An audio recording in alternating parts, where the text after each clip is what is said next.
மாஸ்டருக்கு வணக்கம். அனைத்து சகோதர சகோதரிகளுக்கும் வணக்கம். பாபுஜி மாஸ்டர்னுடைய அனந்தத்தை நோக்கி புத்தகம். இந்த புத்தகத்தினுடைய முதல் பகுதியில் அறிவு ஞானம் அப்படிங்கிற அந்த தலைப்பில் உண்மையான அறிவுனா என்ன, உண்மையான ஞானம்னா என்ன, இதை பற்றி மாஸ்டர் சொல்லியிருந்தாங்க. இப்போ அடுத்தது இதில் ரெண்டாவது பகுதியில் கிரந்திகள்னு சொல்லப்படக்கூடிய முடிச்சுகள், அதை பற்றி சொல்லியிருக்காங்க. நம்மளுடைய ஆன்மீக பயணத்தில் இந்த முடிச்சுக்கள் அல்லது சக்கரங்கள் அப்படிங்கிற அந்த 13 சக்கரங்கள் வழியான பயணம் நமக்கு உள்ளார்ந்து நடக்குது. அப்போது இந்த பயணத்தில் இந்த சக்கரங்களை நாம் கடந்து போகும்போது நமக்கு என்ன மாதிரியான உணர்வுகள், தன்மைகள், இது எல்லாமே கிடைக்குது. அது எல்லாத்த பற்றியுமே மாஸ்டர் இதில் சொல்லியிருக்காங்க. இப்போது முதல்ல மையம்னு சொல்லக்கூடிய அந்த மூல ஆதாரம், ஆதி மூலத்தில் இருந்து ஷோப் அப்படிங்கிற முதல் சலனம், ஒரு அதிர்வு வெளிப்பட்டு அந்த அதிர்வு உருவாகி அதில் இருந்து முதல் மனம், ஃபஸ்ட் மைண்டு, அது தோன்றி அதில் இருந்து ஆன்மா, அதுக்கப்புறம் இந்த பிரபஞ்சத்தில் இருக்கிற மற்ற படைப்புகள், இது எல்லாமே உருவாக ஆரம்பிச்சுது. இப்படி மையத்திலேருந்து வந்த அந்த ஆன்மா மையத்திலேருந்து தனித்து விடப்பட்டதுனால லௌகீக வாழ்க்கை சம்பந்தமாக அதுக்கு, அந்த ஆன்மாவிற்கு ஒரு பயம் உருவாக ஆரம்பித்து நான் தனியாக இருக்கிறேன் அப்படிங்கிற அந்த ஒரு உணர்வு ஏற்பட்டது. அப்போது அந்த ஆன்மாவிற்கு ஏற்பட்ட முதல் அகங்காரம் அப்படின்னு சொல்லப்படுறது பயம். இந்த பயம் அப்படிங்கிற உணர்வால் அந்த ஆன்மா தன்னை சுற்றி ஒரு தனிப்பட்ட அதிர்வுகளையும் ஒரு படைப்புகளையும் உருவாக்க ஆரம்பிச்சது, எண்ணத்தினுடைய காரணமாக. இப்படி அந்த ஆன்மா தன்னை சுற்றி சமஸ்காரங்களை உருவாக்க ஆரம்பிச்சது. அப்போது அந்த சமஸ்காரங்கள் மூலமாக கடினத்தன்மைகள் உருவானதுனால தான் உருவாக்கிக்கிட்ட அந்த தனிப்பட்ட படைப்புகளுக்குள்ள அந்த ஆன்மாங்கிறது சிக்குண்டு இருக்குது. அதுதான் இன்றைக்கி நாம் இருக்கிற மனிதனாகிய நாம். இப்போது இந்த ஆன்மா வந்த இடத்த நோக்கி திருப்பி போகணும், அதாவது மையத்தை நோக்கி திருப்பி போகணும். அதனுடைய பாதைகள், அதாவது அது தானே உருவாக்கிக்கிட்ட கடினத்தன்மைகள் கொண்ட தனிப்பட்ட படைப்புகள், இது எல்லாத்தையுமே தகர்த்து போகிறது தான் இந்த ஆன்மீக பயணம். அதாவது மையத்திலிருந்து பிறப்படுத்து லௌகீக உலகினுடைய மாயையில் தனித்து விடப்பட்ட இந்த ஆன்மா மறுபடியும் தன்னுடைய தாய் வீடான மையத்தை நோக்கி தன்னுடைய யாத்திரையை தொடங்குது. ஆன்மாவினுடைய இந்த யாத்திரை இதயத்திலிருந்து புறப்பட்டு லௌகீகம், ஆன்மீகம், இது ரெண்டுத்தையுமே ஈக்குவலாக எடுத்துக்கிட்டு இதயத்தினுடைய வழியில் எல்லாமே ஒன்று தான் அப்படிங்கிற அந்த ஒரு நோக்கத்தோட இதயத்தினுடைய வழிகாட்டுதல் மூலமாக அந்த ஆதி மூலத்தை நோக்கி, பரிபூரணத்தை நோக்கி உள் வழியில் ஆன்ம ரீதியில் தன்னுடைய பிரயாணத்தை ஆரம்பிக்குது. இந்த ஆன்மீக பயணத்தில் குருவினுடைய உதவியோடு கிடைக்கக்கூடிய அந்த பிராணாகுதியின் மூலமாக தியான பயிற்சியினுடைய அடிப்படையில் உணர்வுறு நிலையினுடைய அடிய ஆழத்தில் அதனுடைய புரிதலுக்காக இறங்கும்போது அந்த உணர்வுறு நிலையில் பரிணாம வளர்ச்சி கிடைக்குது. அந்த பரிணாம வளர்ச்சி அந்த ஆன்மாவிற்கு நிறைய அனுபவங்களை கொடுக்குது. அந்த அனுபவங்கள் ஒரு நுட்பமாகக்கூடிய அந்த வேளையில் ஞானம்ங்கிறது பிறக்குது அப்படின்னு சொல்கிறாங்க. அதாவது இந்த ஆன்மீக பயணத்தில் ஓரொரு நிலைகளையாக கடந்து போகும்போது நமக்கு கிடைக்கக்கூடிய அனுபவங்கள், அதை உணர்ந்தறியக்கூடிய திறன், இதன் மூலமாக தான் ஞானம்ங்கிறது வெளிப்படுது.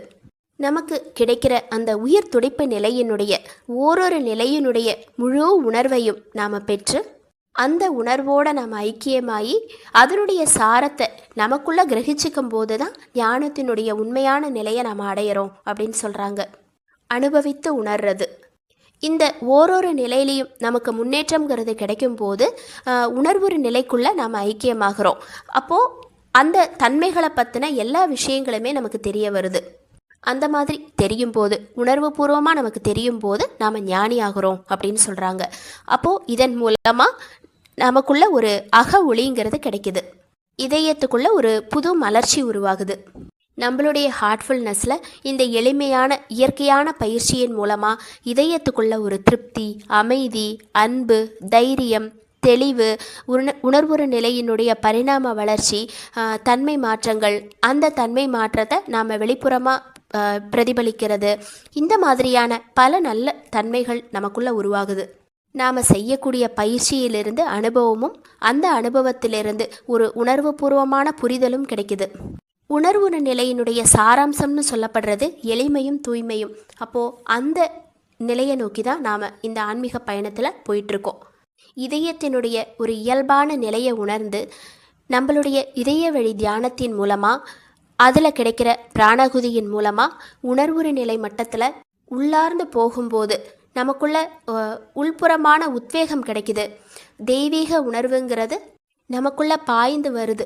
அப்போது நம்மளுடைய எண்ணங்கள் எல்லாமே தெய்வீகமாக மாறுது. நம்மளுடைய செயல்களில் தூய்மை கிடைக்குது. மாற்றங்கள், அதாவது தன்மை மாற்றங்களும் பிறக்குது. இப்படியா நமக்குள்ள நாம் உள்ளார்ந்த வளர்ச்சிங்கிறத அடையிறோம். இந்த வளர்ச்சி முன்னேற்றங்கிறது நமக்குள்ள ஒரு ஆனந்தத்தை வெளிப்படுத்துது. அந்த ஆனந்தம், அந்த சந்தோஷம்தான் இன்னும் நாம் மேல் நோக்கி இந்த ஆன்மீக பயணத்தில் முன்னேறத்துக்கு நமக்கு வழி பண்ணி கொடுக்குது.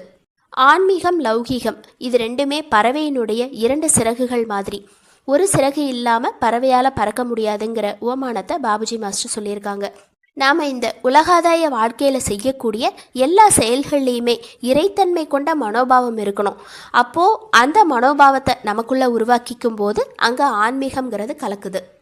அதாவது இது ரெண்டுத்தையுமே, லௌகீகம் ஆன்மீகம் இது ரெண்டுத்தையுமே சமமாக எடுத்துக்கிட்டு அந்த உயர்ந்த ஆற்றலை அடையணும் அப்படிங்கிறத உள்ளார்ந்த லட்சியமாக நாம் எடுத்துக்கணும் அப்படின்னு சொல்கிறாங்க. நாம் இந்த ஆன்மீக பயணத்தில் மொத்தம் 13 சக்கரங்கள் வழியாக நம்மளுடைய பிரயாணம்ங்கிறது நடக்குது. முதல் 5 சக்கரங்கள்ங்கிறது இதய மண்டலத்தை குறிக்குது. இதய மண்டலத்தினுடைய 5 சக்கரங்கள். அடுத்தது மனமண்டலத்தினுடைய 7 சக்கரங்கள். அடுத்தது மையத்தை நோக்கி நாம் போகும்போது வரக்கூடிய 7 ஒளிவட்டங்கள். இப்போ இது எல்லாத்தையுமே கடந்து தான் நாம் நடுவில் இருக்கிற அந்த மையத்தை, ஆதி மூலத்தை அடையிறோம். இதுக்காக நாம் செய்யப்படக்கூடிய பயிற்சிகள் நம்ம ஹார்ட்ஃபுல்னஸினுடைய தியான பயிற்சி நம்ம இந்த பயணத்துக்கு ஒரு அடித்தளமாக, ஒரு வாகனமாக அமையுது. நம்மளுடைய இதயத்தை மையமாக கொண்டு இதயத்தில் இருக்கிற தெய்வீக ஒளியை ஒரு பாவனையாக எடுத்துக்கிட்டு தியானத்தில் நாம் தொடங்குகிறோம். அடுத்தது 2வதாக சுத்திகரிப்பு பயிற்சி. இது நம்மளுடைய ஆழ் மனதினுடைய எதிர்மறை எண்ணங்கள் எல்லாத்தையுமே வெளியேற்றுது, பதிவுகள் எல்லாத்தையுமே வெளியேற்றுது. 3வது பிரார்த்தனை. இரவு தூங்கும்போது மாஸ்டர்கிட்ட முழுமையாக சரணடைந்த நிலையில் நம்மளை ஒப்படைக்கிறோம். அடுத்தது யோக பிராணாகுதி. குருவினுடைய துணையோடு கிடைக்கக்கூடிய இந்த பிராணாகுதி ஆன்மீக நிலைகளை தூண்டிவிடக்கூடிய ஒரு தெய்வீக சாராம்சம் அப்படின்னு சொல்லலாம். இது மனிதனுடைய தன்மை மாற்றத்துக்காக பயன்படுத்தப்படுறது. இதன் மூலமாக நமக்கு உணர்வுறு நிலையில் பரிணாம வளர்ச்சியினுடைய மாற்றங்கள் கிடைக்குது. அப்போது இந்த சக்கரங்களினுடைய பயணம்ங்கிறது நமக்கு இதய மண்டலத்தில் தொடங்குது. ஓரொரு சக்கரமுமே ஒரு ஆற்றல் மையம் அப்படின்னு சொல்கிறாங்க. நமக்குள்ளே இருக்கிற கடினத்தன்மைகள், சிக்கலான எண்ணங்கள் இது எல்லாத்தையுமே வெளியேற்றி தூய்மை அடைய செய்கிறது தான் நம்மளுடைய பயிற்சி முறைகள். ஓரொரு சக்கரத்திலையும் நாம் பயணிக்கும் போது நமக்கு பலவிதமான நிலைகள், தன்மைகள்ங்கிறது அருளப்படுறது. இப்போது அதை பற்றி தான் இந்த முடிச்சுகள் அப்படிங்கிற இந்த பகுதியில் மாஸ்டர் நமக்கு சொல்லியிருக்காங்க. இப்போது முதலாவது முடிச்சு. இந்த ஓரொரு முடிச்சுக்களும் தளர்க்கப்பட்டு அவிழ்க்கப்பட்டு அது சக்கரங்களாகி தாமரையாக மலருது. இந்த முதல் முடிச்சு, முதல் சக்கரம் அப்படிங்கிறது பூமி தாயினுடைய தன்மை கொண்டது. இது இடது மார்பினுடைய கீழ்ப்பகுதியில் இருக்குது. அதாவது இடது மார்புக்கு சற்று கீழே இந்த முடிச்சு இருக்குது. மையத்தை நோக்கிய பயணம்ங்கிறது இங்கிருந்து ஆரம்பிக்குது. இதனுடைய நிறம் மஞ்சள் நிறம். இதனுடைய தன்மை ஏற்றுக்கொள்ளக்கூடிய தன்மை, பூமி தாயை போல ஏற்றுக்கொள்ளக்கூடிய தன்மையும் ஒரு அன்பும் உருவாகுது இந்த சக்கரத்தில் நாம் ஆளுமை பெறும்போது. இந்த சக்கரங்களை நாம் கடக்கும்போது, இந்த முதலாவது சக்கரத்தை நாம் கடக்கும்போது நமக்கு என்னென்ன மாதிரியான உணர்வுகள் ஏற்படுதுன்னு சொல்கிறாங்கன்னா, ஒரு திருப்தியான மனநிலை, ஒரு மனநிறைவு, ஒரு சகிப்புத்தன்மை உண்டாகுது, சமநிலையான ஒரு மனது உருவாகுது, ஒரு அமைதியற்ற நிலையும், அதாவது ஒரு பரித்தவிப்பு வாய்ந்த ஒரு உணர்வு, இது எல்லாமே நமக்கு உருவாகுது. இதோட கூட விழிப்புணர்வு அதிகமாகுது. நம்மளுடைய வளர்ச்சிங்கிறது இன்னும் ஒரு மேம்பட்ட நிலைக்கு போகுது. ஒரு தெளிவு பிறக்குது. எது நல்லது எது கெட்டது அப்படிங்கிறத பற்றின ஒரு தெளிவு பிறக்குது. அதோட கூட பொறாமை உணர்வும் சுயநலம் வாய்ந்த அந்த ஒரு உணர்வும் கூட நமக்கு வருதுன்னு சொல்கிறாங்க. அதாவது முதல் 5 சக்கரங்கள்ங்கிறது எதிர்ப்பதங்களுடைய ராஜ்யம். 2 விதமான எதிர்மறையான உணர்வுகள் நமக்குள்ளே உருவாகுது. ஓரொரு முடிச்சிலும் லயாவஸ்தான்னு சொல்லக்கூடிய ஐக்கிய நிலையை தொடர்ந்த அந்த உண்மை வாழ்க்கையை நோக்கிய அந்த பயணத்தை அந்த பயணத்தில் நாம் போகிறோம். உண்மையான வாழ்வுங்கிறது அந்த இறுதி நிலையை அடையிறது. அப்போது ஓரொரு முடிச்சுகளையும் நாம் கடக்கும்போது அதோட நாம் ஐக்கிய நிலையை அடையிறது தான் அந்த உண்மையான வாழ்வுக்கு, அந்த முன்னேற்றத்திற்கு நம்மளை கொண்டு செல்லுது. அப்போ அதுக்கான ஒரு துணிவும் நமக்கு கிடைக்குது. இந்த லயாவஸ்தான்னு சொல்லக்கூடிய ஐக்கிய நிலை, இதை பற்றி சார்ஜி மாஸ்டர் ஒரு கதை மூலமாக விளக்கம் கொடுக்குறாங்க. பொஹாரான் அப்படிங்கிற ஒரு நகரத்தில் ஒரு சூஃபி குரு ஆன்மீக சங்கத்தினுடைய மாஸ்டராக இருக்கிறாரு. அந்த நாட்டில் நிறைய கிளைகள் இருக்குது. ஒரு கிளைக்கும் ஒரு தலைவர் நியமிக்கப்படுறாரு. அப்போது அந்த நகரத்துக்கு பக்கத்துலேயே போராசான் அப்படின்னு சொல்லக்கூடிய இன்னொரு நகரத்தில் ஒரு கிளையினுடைய பொறுப்பாளராக இருந்த அவர் பூரணத்துவம் அடைஞ்சு மகாசமாதி அடைஞ்சிட்றாரு. அவர் மகாசமாதி அடைஞ்சதுக்கப்புறமா அந்த கிளைக்கு இதுவரைக்கும் உபத்தலைவராக இருந்து வந்தவர் மகாசமாதி அடைந்த அந்த குருவுக்கு வலது கையாக இருந்ததுனால தானே அவருடைய பிரதிநிதி அப்படின்னு சொல்லி அவராக நினச்சிக்கிட்டு அந்த ஆசனத்தில் அமர்ந்து சத்சங்கமும் நடத்தி வர ஆரம்பிச்சிருக்கிறாரு. இது பொஹாரானில் இருக்கிற மாஸ்டருக்கு இந்த விஷயம் தெரியாதனால அங்கே இருக்கிற அந்த தலைவர் மகாசமாதி அடைஞ்சிட்ட விஷயத்தை கேள்விப்பட்டு தன்னுடைய கிளையில் ஏற்கனவே தயார் செய்து வச்சிருந்த ஒருத்தரை கூப்பிட்டு இந்த விவரத்தை கூறி, நீ உடனே அந்த போராசன் நகருக்கு போ, அங்கே ஒரு குருவாய் இருந்து அங்கே இருக்கிற காரியங்களை சரியாக செஞ்சு வழி நடத்து அப்படின்னு சொல்லி அனுப்பி வைக்கிறாரு. அந்த காலத்துலலாம் ஒரு கால்நடையாக நடந்து ஒட்டகத்தில் போய் இந்த மாதிரி தான் ஒரு இடத்துலேருந்து இன்னொரு இடத்துக்கு போய் சேரணும். அப்படி 2 மாதத்துக்கு அப்புறமா அந்த போராசானுக்கு இந்த பொஹாரான்லேருந்து இருக்கிற சீடர் அங்கே போய் சேர்றாரு. அந்த இடத்துக்கு போய் சேர்ந்த உடனே அந்த ஆசிரமத்துக்குள்ளே இவர் போகும்போது அங்கே ஏற்கனவே ஒருத்தர் உட்கார்ந்து சத்சங்கம் நடத்திட்டு இருக்கிறாரு. அந்த சத்சங்கம் முடிஞ்ச உடனே இவர் அவர்கிட்ட போய் சொல்கிறாரு, நான் பொஹாரானில் இருந்து மாஸ்டரை அனுப்பி வந்திருக்கேன் அப்படின்னு சொல்கிறாரு. உடனே அங்கே இருந்த அவர், மாஸ்டர் அனுப்பி வச்சாரா, உனக்கு என்ன தெரியும் அப்படின்னு சொல்லி அந்த உபத்தலைவர் கேட்குறாரு. அதுக்கு இந்த சீடன், எனக்கு சமையல் நல்லா சுவையாக சமைக்க தெரியும் அப்படின்னு சொல்கிறாரு. உடனே அந்த உபத்தலைவர் இந்த சீடனை சமையல் கட்டினுடைய பக்கம் அனுப்பி வச்சு சமையல் கட்டினுடைய ஒரு தலைவனாக நியமிச்சிடுறாரு. சீடனும் அங்கே போய் ஒரு சுவையான சாப்பாடு சமைச்சு தற்காலிக குருவாக இருக்கக்கூடிய இந்த உபத்தலைவருக்கு மற்ற அபியாசிகளுக்கு தேவையான சேவைகள் எல்லாத்தையுமே செஞ்சுட்டு தன்னை பற்றி எதுவுமே சொல்லாமல் இருந்துட்டு வந்துட்டுருக்கிறாரு. அப்படியே 6 மாதம் போகுது. 6 மாதத்துக்கு அப்புறமா பொஹாரானில் இருக்கிற அந்த மாஸ்டர் தன்னுடைய எல்லா கிளைகளையும் பார்வையிடுறதுக்காக சுற்றுப்பயணம் மேற்கொண்டு வராரு. இந்த மாதிரி ஒரு கிளையாக பார்வையிட்டு கடைசியில் போராசனுக்கு அவர் வரும்போது அவருக்கு ரொம்ப அதிர்ச்சியாக இருக்குது, ஒரு தயக்கமாகவும் இருக்குது. ஏன்னா அவர் யாரை பிரதிநிதியாக அனுப்பினாரோ அவருக்கு பதிலாக அங்கே இருந்தவரே அந்த உபத்தலைவரே குரு ஸ்தானத்தில் அமர்ந்து சத்சங்கம் நடத்திட்டு இருக்கிறாரு. அப்போ எதிர இந்த மாஸ்டர் வந்தப்போ உபத்தலைவர் அந்த மாஸ்டரை நமஸ்கரித்து மரியாதையோட ஆசனத்தில் உட்கார வச்சுட்டு தன்னுடைய வேலையை செய்ய ஆரம்பிக்கிறாரு. மாஸ்டரும் இதை பற்றி எதுவுமே கேட்கல, இவரும் அவர்கிட்ட எதுவும் சொல்லலை. சத்சங்கம் முடிஞ்சதுக்கு அப்புறமா அவர் ஆசிரமத்தை சுற்றி பார்க்குறாரு. அப்போது உபத்தலைவர் மாஸ்டர்கிட்ட ஒரு இடமா கூட்டிகிட்டு போய் பல விஷயங்களை அவர் சொல்கிறாரு.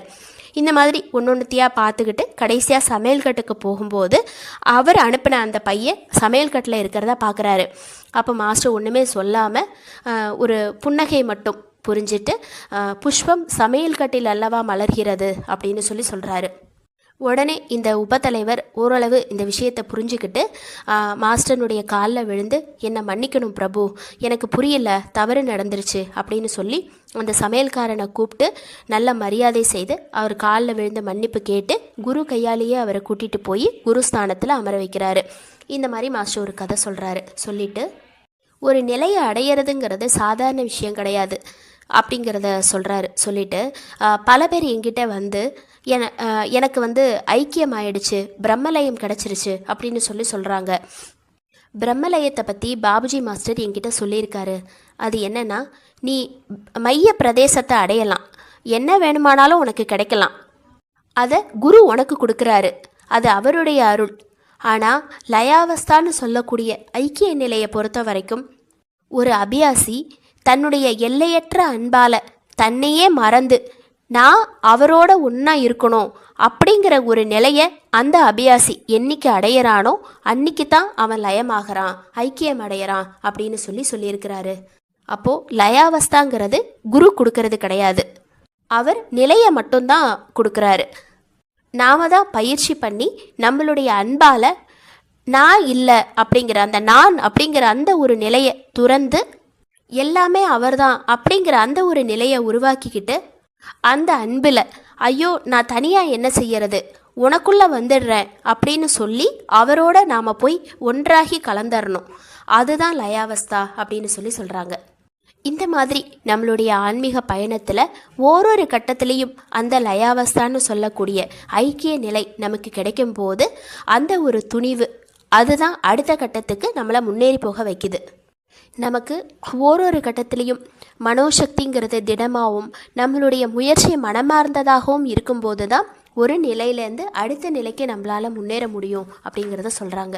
அப்போது இந்த முதல் முடிச்சிலேயே நமக்கு இந்த உணர்வுகள் தன்மைகள் இது எல்லாமே நமக்கு கிடைச்சாலும் நமக்கு இறுதி நிலைங்கிறது ரொம்ப தொலைவில் இருக்குது, அதுக்கு நாம் முன்னேறணும் அப்படிங்கிறதையும் மாஸ்டர் சொல்கிறாங்க. அப்போது அந்த ஒரு நிலைக்கு நாம் போகணும் போது நல்லதொரு வழிகாட்டி நமக்கு கிடைக்கும்போது மட்டும்தான் நமக்கு இது எல்லாமே சாத்தியப்படும். அவர் நமக்குள்ளே இருக்கிற அந்த உள் விஷத்தை பதிவுகள் சமஸ்காரங்கள் இது எல்லாத்தையுமே வெளியேற்றாரு. அப்படி வெளியேற்றும் போது தான் நமக்கு அமுதம் கிடைக்குது. சில பேர் இந்த ஆன்மீக பயணத்தில் சுய முயற்சியால் ஓரளவு முன்னேறுறாங்க. ஆனால் அதுக்காக தனி முயற்சி பண்ணி அவங்க போகும்போது அவங்களுக்கு நிறைய காலம் எடுக்குது. அது மட்டும் இல்லாமல் பல வகையான சிக்கல்களில் சுழல்களில் மாட்டிக்கிறாங்க. ஏன்னா இந்த ஆன்மீக பயணம்ங்கிறது பல சுழல்கள் சிக்கல்கள் அபாயங்கள் நிறைந்தது.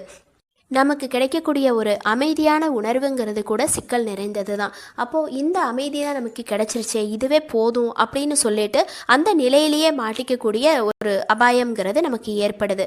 அப்போது இது எல்லாத்தையுமே மாஸ்டர் நமக்கு உணர்வு ரீதியான ஒரு புரிதல் குறித்து பிராணாகுதியினுடைய துணையோடு நம்மளை மேற்கொண்டு முன்னேற்றி கூட்டிகிட்டு போகிறாரு. அது மட்டும் இல்லாமல் நம்மளுடைய உணர்வு நிலையில் பல கஷ்டமான சூழ்நிலைகளும் நமக்கு வருது. அது எல்லாத்துலேருந்துமே மாஸ்டர் நமக்கு ஒரு உந்துதல் கொடுத்து நம்மளை உயர்ந்த நிலைக்கு கூட்டிகிட்டு போகிறதுக்கு உதவி பண்ணுறாரு. அப்போது தனியாக இந்த ஆன்மீக பயணம் செய்கிறதுங்கிறது ரொம்ப கடினமான விஷயம், குருவினுடைய துணை இல்லாமல் அப்படிங்கிறத சொல்கிறாங்க. இப்போது அதே மாதிரி இந்த ஒரு குறிப்பிட்ட புள்ளியிலையும் எண்ணற்ற துணை புள்ளிகள் அப்படிங்கிறது இருக்குது. அப்போது அந்த ஓரொரு துணை புள்ளியிலையும் ஐக்கியமாகிறது, அதோட ஒத்தத்தன்மை அடையிறது, இந்த மாதிரியான ஒரு நிலைகள் நமக்கு திரும்ப திரும்ப கிடைக்குது. மாஸ்டர்னுடைய அதாவது குருவினுடைய முக்கியத்துவத்தை பற்றி சாருஜி மாஸ்டர் ஒரு சின்ன விஷயம் சொல்கிறாங்க. அதாவது பாபுஜி மாஸ்டர் சாருஜி மாஸ்டர் கிட்ட ஷேர் பண்ண ஒரு விஷயத்த. பாபுஜி மாஸ்டர்கிட்ட ஒரு அபியாசி, அதாவது வெளிநாட்டு பெண் அபியாசி 1970 71 அந்த வருடங்களில் இருக்கலாம் அப்படின்னு சொல்லிட்டு அந்த பெண் அபியாசி பாபுஜி மாஸ்டர் கிட்ட கேட்குறாங்க, ஆன்மீக முன்னேற்ற படியில் நீங்கள் இப்போது எங்கே இருக்கீங்க அப்படின்னு சொல்லி அவரை கேட்குறாங்க. அதாவது பாபுஜி மாஸ்டர் எங்கே இருக்காரு அப்படிங்கிறத பற்றி அந்த பெண் தெரிஞ்சுக்கணுன்னு ஆசைப்பட்றாங்க. அதுக்கு பாபுஜி மாஸ்டர் இதை ஏன் மாஸ்டர் தான் எனக்கு சொல்ல முடியும் அப்படின்னு சொல்லி பதில் சொல்கிறாரு. அதுக்கு அந்த பெண் சொல்கிறாங்க, நீங்கள் ஒரு மாஸ்டராக இருக்கீங்க, உங்களுக்கே இது தெரிஞ்சிக்க முடியாதா அப்படின்னு சொல்லி கேட்குறாங்க. நம்மளை பற்றி அதுக்கு பாபுஜி மாஸ்டர் சொல்கிறாரு, நம்மளை பற்றி நாம் ஒருபோதுமே தெரிஞ்சிக்க முடியாது, நமக்குள்ளே நாம் ஒரு மாற்றத்தை உணரலாம், நான் எங்கே இருக்கேன் அப்படிங்கிறத என்னால் தெரிஞ்சிக்கவே முடியாது அப்படின்னு சொல்லி சொல்கிறாரு. இந்த பயணம்ங்கிறது ஒரு ஆகாய விமானத்தில் பயணிக்கிறத மாதிரி, அந்த மாதிரி மாற்றங்கள் வர்றதுங்கிறது நமக்கு தெரியும். ஒரு இன்ஜினுடைய அதிர்வை நாம் உணரலாம், மேகங்களுக்கு நடுவில் கடந்து போகிறத நம்ம பார்க்கலாம், எனக்கு அடியில் பூமி நகர்றதையும் நான் பார்க்கலாம். ஆனால் நான் எங்கே இருக்கேன் அப்படிங்கிறத நம்மளால் தனிப்பட்ட முறையில் தெரிஞ்சிக்க முடியாது. அதுக்கு விமான ஓட்டுநர் தான் நமக்கு உதவி பண்ணணும். இப்போ நீங்கள் விசாகப்பட்டினத்துக்கு மேலே பறந்துட்டுருக்கீங்க, உங்களுடைய வலதுபுறத்தில் ஒரு விளக்குகள், துறைமுகத்தில் உள்ள விளக்குகள் வந்து மின்னிட்டுருக்கு, அதை நாம் கடந்து போயிட்டுருக்கோம், இப்போ நம்ம கல்கத்தாவுக்கு போகிறோம், இந்த மாதிரி விமான ஓட்டி வந்து நமக்கு சொல்லணும். ஏன்னா அங்கே மின்னக்கூடிய விளக்குகள் எல்லாமே ஒரே மாதிரியாக இருக்கும். அந்த விளக்குகளை பார்த்து நாம் எங்கே இருக்கோம் அப்படிங்கிறத தெரிஞ்சுக்கிறதுங்கிறது ரொம்ப கஷ்டமான விஷயம். இந்த ஆன்மீக பயணம்ங்கிறது ஒரு ஆன்மீக விஞ்ஞானபூர்வமான விஷயம். இதை யூகம் பண்ணி தெரிஞ்சிக்கக்கூடிய விஷயம் இது கிடையாது, நம்பிக்கை கொள்ளக்கூடிய விஷயமும் கிடையாது. பயிற்சி முறை மேலே நம்பிக்கை, மாஸ்டர் மேலே நம்பிக்கை, இது ரெண்டும் தான் நமக்கு தேவை. நான் எந்த இடத்துல இருக்கேன், அதாவது ஆன்மீக நிலையில் நான் எந்த இடத்துல இருக்கேன் அப்படின்னு நாம் குறிப்பிட்டு கேட்குற கேள்விக்கு அந்த துறையில் இருக்கிற நிபுணர்கள் தான் பதில் சொல்ல முடியும். அப்படிங்கிறத சொல்லிட்டு ஒரு முறை பாபுஜி மாஸ்டர் சாருஜி மாஸ்டரை ஒரு குறிப்பிட்ட நேரத்தில் ஒரு குறிப்பிட்ட மண்டலத்தில் வச்சிருக்கிறதா சொல்லி அவருக்கு கடிதம் எழுதியிருக்காரு. எழுதிட்டு இதை வந்து உன்னுடைய நாட்குறிப்பில் நீ குறித்து வச்சுக்கோ, அப்போது எனக்கு என்றைக்காவது நான் அதை தெரிஞ்சுக்கணுன்னு ஆசைப்பட்டேன்னா அதை பற்றி நான் உங்ககிட்ட கேட்க வேண்டியிருக்கும், அதனால் இதை மறக்காமல் நீ குறித்து வச்சுக்கோன்னு சொல்லி பாபுஜி மாஸ்டர் சாருஜி மாஸ்டருக்கு லெட்டர் எழுதியிருக்கிறாரு. அப்போது சாருஜி மாஸ்டர் அடுத்த முறை ஷாஜகான்பூர் போன போது பாபுஜி நீங்கள் சொன்ன மாதிரி நான் வந்து நாட்குறிப்பில் குறித்து வச்சுக்கிட்டேன், ஆனால் அதை பற்றி உங்களுக்கே தெரியாதா, நீங்கள் அதையே என்ன குறித்து வச்சுக்க சொன்னீங்க, என்கிட்ட அதை பற்றி நீங்கள் கேட்க வேண்டியிருக்கும் அப்படின்னு சொல்லி ஏன் எழுதுனீங்க, நீங்கள் என்ன அந்த குறிப்பிட்ட மண்டலத்தில் வச்சு சரியாக காலை 11:02 மணிக்கு அந்த மண்டலத்துக்குள்ளே நான் நுழைஞ்சிருக்கேன் அப்படிங்கிறத சொன்னதுக்கப்புறமா மறுபடியும் நீங்கள் எதுக்காக அதை என்கிட்ட கேட்கணுன்னு சொல்கிறீங்க அப்படின்னு சொல்லி சாருஜி மாஸ்டர் பாபுஜி மாஸ்டர்கிட்ட கேட்குறாரு.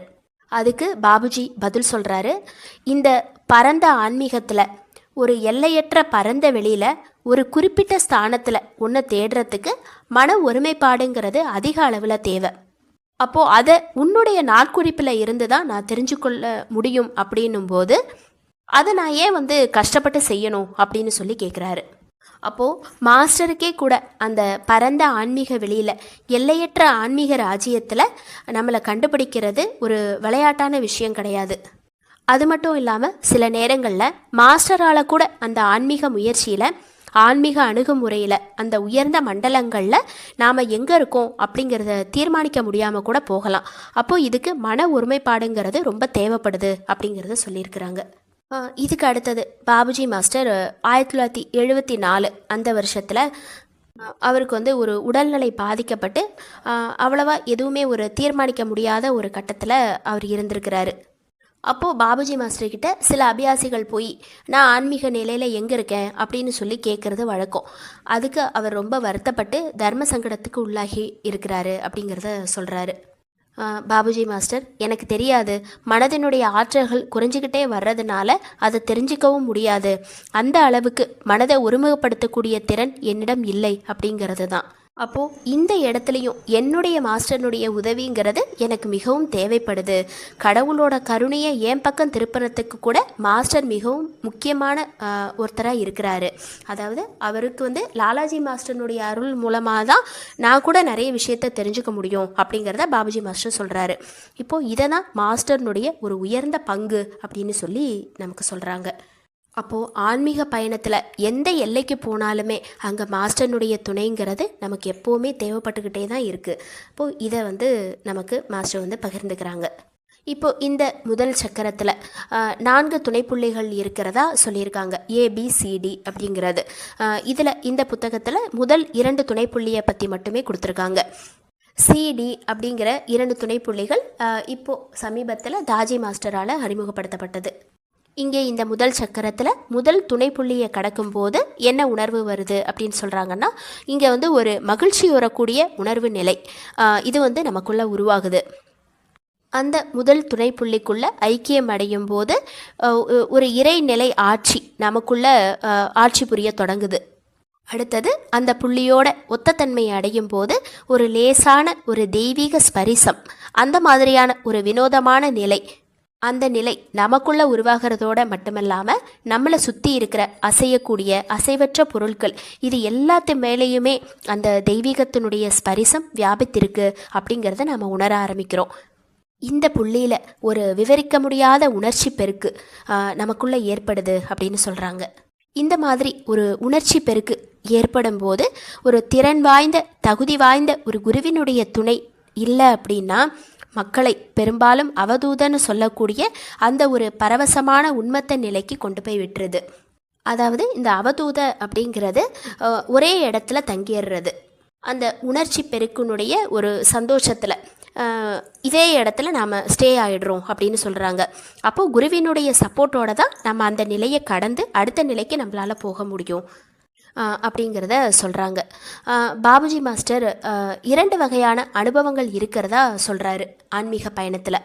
ஒன்று பக்கவாட்டிலேருந்து வர்றது, இன்னொன்று செங்குத்தாக வர்றது. முதல் புள்ளியில் ஆரம்பித்து ஆன்மீக யாத்திரை எந்த ஒரு புள்ளியிலையும் யாத்திரை தொடங்கின உடனே அதுக்கு மேலே போகாமல் அந்த மண்டலத்திலேயே ஏதாவது ஒரு எல்லையில் விரிச்சுக்கிட்டே போயிட்டுருக்கிறது. அதாவது ஒரு குறிப்பிட்ட இடத்துலையே தங்கி விரிவடைகிறது. அப்போது ஓரொரு ஸ்தானத்துலேயும் அந்த எல்லை இல்லாமல் விரிவடைகிறதுங்கிறது ஒரு நடக்கிற விஷயம். ஒரு குறிப்பிட்ட ஸ்தானத்தில், அதாவது முதல் ஸ்தானத்தில் எல்லை இல்லாமல் விரிவடைஞ்சிக்கிட்டே இருக்கிறத முன்னேற்றம் அப்படின்னு சொல்லி நம்ம தவறாக எடுத்துக்கக்கூடாது. அது முன்னேற்றம் கிடையாது, அது ஒரு தேங்கின நிலை அப்படின்னு சொல்கிறாங்க. ஒரு தேங்கின இடத்துலையே அது விரிவடைந்த நிலையில் இருந்தாலும் அது தேக்க நிலை தான். அப்போது இந்த விஷயத்தை நாம் ஒரு கவனமாக எடுத்துக்கணும். அதாவது என்னென்னா, நம்மளுடைய முன்னேற்றம்ங்கிறது செங்குத்தாக இருக்கா இல்லை பக்கவாட்டில் இருக்கா அப்படிங்கிறத நாம் சரியாக புரிஞ்சுக்கணும் அப்படின்னு சொல்கிறாங்க. அந்த மாதிரி ஒரே இடத்துல ஒரே புள்ளியில் எல்லையில்லாத அந்த விரிவு பலூன் மாதிரி சைடாக விரியறது, இதை தான் அவதூத கதி அப்படின்னு சொல்லி மாஸ்டர் சொல்கிறாங்க. அவங்க அங்கேயே தங்கிடுறாங்க, பலூன் விரிவடைகிற மாதிரி வேற எங்கேயுமே போகிறதில்ல, அது விரிவடைஞ்சிக்கிட்டே போகும்.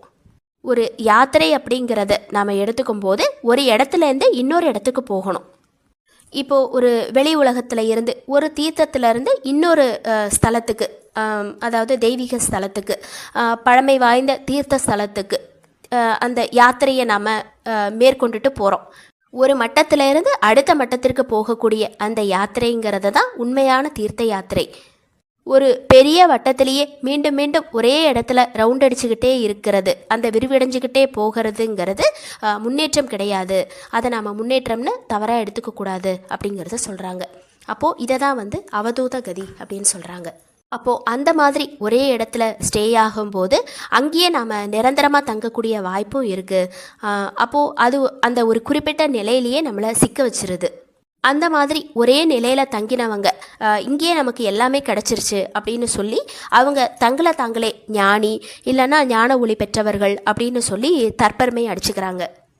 இது அந்த அறிவு களஞ்சியத்தினுடைய பாதையில் முதல் அத்தியாயத்தில் கிடைக்கக்கூடிய ஒரு துவக்க நிலை தான் அப்படின்னு சொல்லி சொல்கிறாங்க. இந்த இடத்துல அவங்களுடைய எண்ணத்தினுடைய சக்தியை செலுத்துகிறாங்க. அப்படி செலுத்தி அது கிடைக்கும் போது அது செயற்கையாக மட்டும்தான் இருக்குமே தவிர உண்மையானதாகவோ சரியானதாகவோ இருக்காது அப்படிங்கிறத சொல்கிறாங்க. இந்த இடத்துல குரு கிட்ட நாம் முழுமையாக சரணடையும் போது அந்த ஒரு நிலைக்கு நம்மளுடைய நிலையை கொண்டு போகும்போது தான் குரு நம்மளை அடுத்த கட்டத்திற்கு முன்னேற்றி கூட்டிகிட்டு போகிறாரு. இப்போது இந்த மாதிரி முதல் துணை முடிச்ச கடக்கும்போது அதோட ஐக்கியமாகும் போது ஒத்தத்தன்மை அடையும் போது நமக்கு என்ன மாதிரியான ஒரு உணர்வுகள்லாம் வருது அப்படிங்கிறத சொல்லியிருக்காங்க.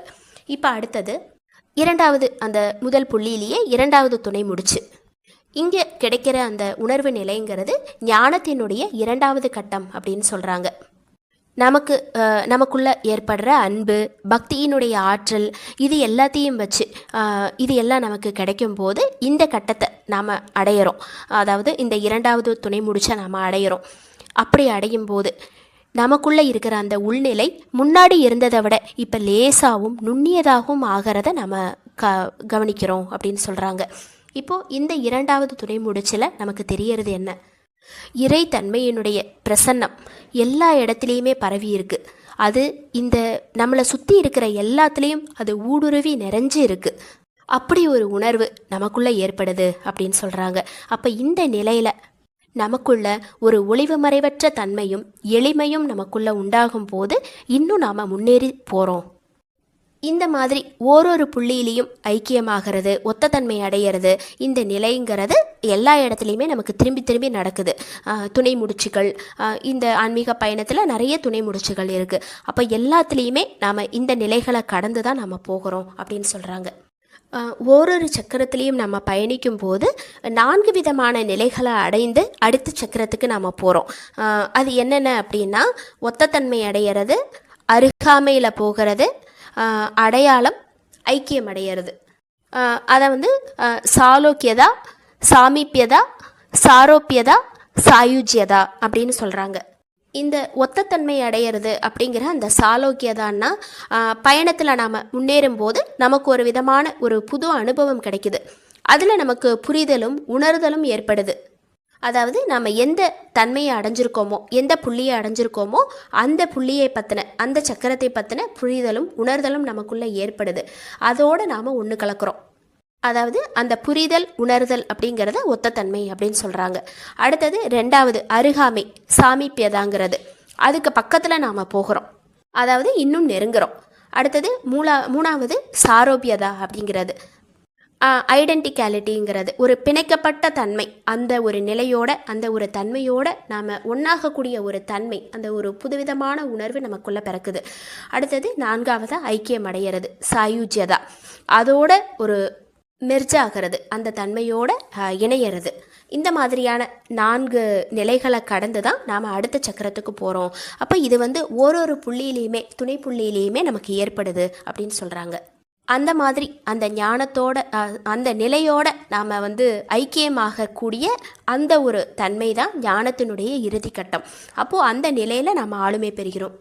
இப்போது போதுமான அளவு அந்த புள்ளிக்குள்ளே போய் அதோடு சென்று எல்லாத்தையுமே அந்த புள்ளியில் இருக்கிற அந்த சக்கரத்தில் இருக்கிற எல்லாத்தையும் அனுபவத்தில் முழுமையாக உணர்ந்ததுக்கு அப்புறமா நாம் அதில் ஒரு ஆளுமை பெற்று அதில் ஒரு ஞானம் கிடச்சி அடுத்த முடிச்சுக்கு நம்மளுடைய பார்வைங்கிறது திரும்புது. இந்த முதல் சக்கரத்தில் நமக்கு பலவிதமான தன்மைகள் நமக்கு பரிசாக கிடைக்குது. ஒரு கூருணர்வு திறன் அதிகரிக்குது, ஒரு தவிப்புணர்வு, லட்சியத்தை பற்றி, அதாவது இந்த ஆன்மீக நிலைகளை பற்றி பலவிதமான புரிதல், அதில் முன்னேற்றம் கிடைக்குது. அதை தாண்டி ஒரு 3 விதமான முக்கியமான தன்மைகள் நமக்கு கிடைக்குது அப்படின்னு சொல்கிறாங்க. அதில் first feelings the presence of the divine, தெய்வீக பிரசன்னத்தை உணர்வாக உணர்தல். அந்த உணர்வுங்கிறது ஒரு ஆச்சரிய உணர்வாக நமக்கு வெளிப்படுது அப்படின்னு சொல்கிறாங்க. அடுத்தது ரெண்டாவது பாய்ஸ் அப்படிங்கிறது ஒரு கம்பீரம், சமநிலையாக நம்மளை நாம் உணர்றது. துன்பம், மகிழ்ச்சி, பரவசம், இது எல்லாத்தையும் ஒரே நிலையில் நாம் காணக்கூடிய ஒரு மனோநிலை. அப்போ இதன் மூலமாக நமக்கு ஒரு உலக வாழ்க்கையில் பற்றுதல் குறையுது, உணர்ச்சி வசப்படுதல், சுய தீர்ப்பு, இந்த மாதிரியான விஷயங்களை நாம் கடந்து போகிறோம். அடுத்தது மூன்றாவது கைண்டட் ஃபீலிங்ஸ் அப்படின்றது. இது என்னென்னா நம்மளுடைய அன்றாட வாழ்க்கையில் பயிற்சியினுடைய முக்கியத்துவத்தை பற்றி ஒரு புரிதல் கிடைக்கிது. ஏன்னா இந்த ஒரு நிலையில் நாம் முன்னேற்றம் அடைஞ்சிக்கிட்டே போகும்போது இன்னும் நாம் பயிற்சி பண்ணி நம்மளை நாம் மேம்படுத்திக்கணும் அப்படிங்கிற ஒரு ஆர்வமும் அந்த ஒரு புரிதலும் நமக்குள்ளே ஏற்படுது. இதய வழியில் ஒரு திருப்தியான மாற்றங்கள், இதயத்தோடு கூடிய ஒத்துழைப்பு, இது எல்லாமே இந்த இதய சக்கரத்தினுடைய அந்த முதல் புள்ளியில் நமக்கு இந்த மாதிரியான தன்மைகள் எல்லாமே அருளப்படுகிறது அப்படின்னு சொல்லி மாஸ்டர் சொல்கிறாங்க. அப்போது இது எல்லாமே கிடைச்சி அனுபவத்தில் முழுமையாக நாம் உணர்ந்ததுக்கு அப்புறமா அடுத்த முடிச்சுக்கு நாம் தயாராகிறோம். இதை சொல்லிட்டு இந்த முதலாவது முடிச்சினுடைய அந்த விஷயங்களை மாஸ்டர் முடிச்சிருக்காங்க. மாஸ்டருக்கு நன்றி. அனைத்து சகோதர சகோதரிகளுக்கும் நன்றி.